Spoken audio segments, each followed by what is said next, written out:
MV पॅवेट या मुंबईच्या समुद्रात फसलेल्या जहाजाला सुखरूप काढण्यात आलेलं आहे।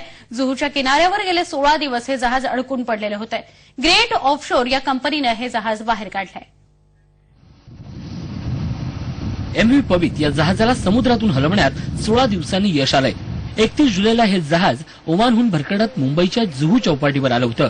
यानंतर अनेक वेळा पॅवेटला काढण्याचे प्रयत्न झाले, पण समुद्र आणि हवामान या सगळ्यामुळे हे जहाज काढण्यात अडचणी येत होत्या। मात्र ग्रेट ऑफशोर कंपनीनं 2 टगबोटींच्या साहाय्यानं अथक प्रयत्नानं हे जहाज समुद्रात हलवलं। 2.5 मीटर के करीब पानी के अंदर था और उसको निकालने के लिए जहाज को लाइट करना पड़ा था इंटरनल बैलेस्ट ट्रांसफर से। और हमारे जो इंजीनियर्स हैं इधर टीम में, उन्होंने काफी मेहनत की है, वर्कशॉप्स ने काफी मेहनत की है, planning, precision and finally the result. MV Pavit हे जहाज एका बाजूनं कलत होतं, शिवाय ते 5 फूट वाळूमध्येही रुतलं होतं। त्यामुळे 90 अंशात त्याला फिरवणं हे मोठं आव्हान होतं आणि जहाजात पाणीही शिरलं होतं। वॉटर पंपिंगनं हे पाणी काढण्यात आलं, त्याचबरोबर जहाजाच्या भोवतालची वाळू ही बाजूला सारली गेली।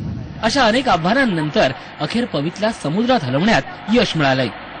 झी 24 ताससाठी श्वेता जोशीसह ऋषी देसाई, मुंबई। मैंने प्यार किया या सिनेमा